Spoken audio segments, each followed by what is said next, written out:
சங்கீத புஸ்தகம் 139.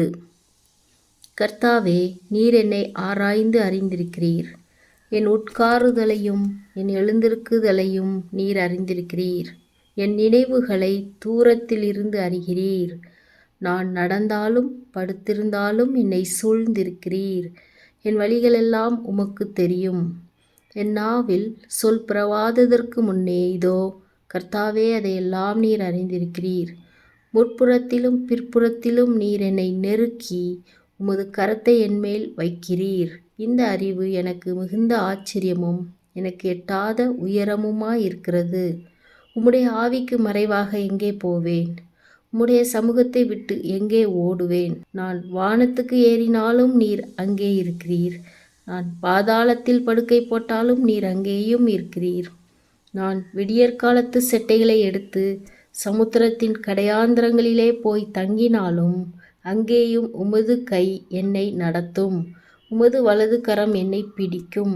இருள் என்னை மூடிக்கொள்ளும் என்றாலும் இரவு என்னை சுற்றி வெளிச்சமாயிருக்கும். உமக்கு மறைவாக இருளும் அந்தகாரப்படுத்தாது. இரவும் பகலை போல வெளிச்சமாயிருக்கும். உமக்கு இருளும் வெளிச்சமும் சரி. நீர் என் உள்ளிந்திரியங்களை கை கொண்டிருக்கிறீர். என் தாயின் கர்ப்பத்தில் என்னை காப்பாற்றினீர். நான் பிரமிக்கத்தக்க அதிசயமாய் உண்டாக்கப்பட்டபடியால் உம்மை துதிப்பேன். உமது கிரியைகள் அதிசயமானவைகள். அது என் ஆத்துமாவுக்கு நன்றாய் தெரியும்.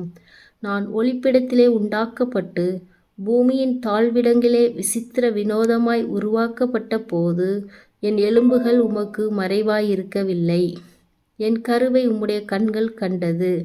என் அவயவங்களில் ஒன்றாகிலும் இல்லாத போதே அவைகள் அனைத்தும் அவைகள் உருவேற்படும் நாட்களும் உமது புஸ்தகத்தில் எழுதியிருந்தது. தேவனே, உமது ஆலோசனைகள் எனக்கு எத்தனை அருமையானவைகள்! அவைகளின் தொகை எவ்வளவு அதிகம்! அவைகளை நான் எண்ண போனால் மணலை பார்க்கிலும் அதிகமாம். நான் விழிக்கும்போதும் இன்னும் உம்மண்டையில் இருக்கிறேன். தேவனே, நீர் துன்மார்க்கனை அழித்தீரானால் நலமாயிருக்கும். இரத்தப்பிரியரே, நீங்கள் என்னை விட்டு அகன்று போங்கள். தேவனே, என்னை ஆராய்ந்து என் இருதயத்தை அறிந்து கொள்ளும். என்னை சோதித்து என் சிந்தனைகளை அறிந்து கொள்ளும். வேதனை உண்டாக்கும் வழி என்னிடத்தில் உண்டோ என்று பார்த்து நித்திய வழியிலே என்னை நடத்தும்.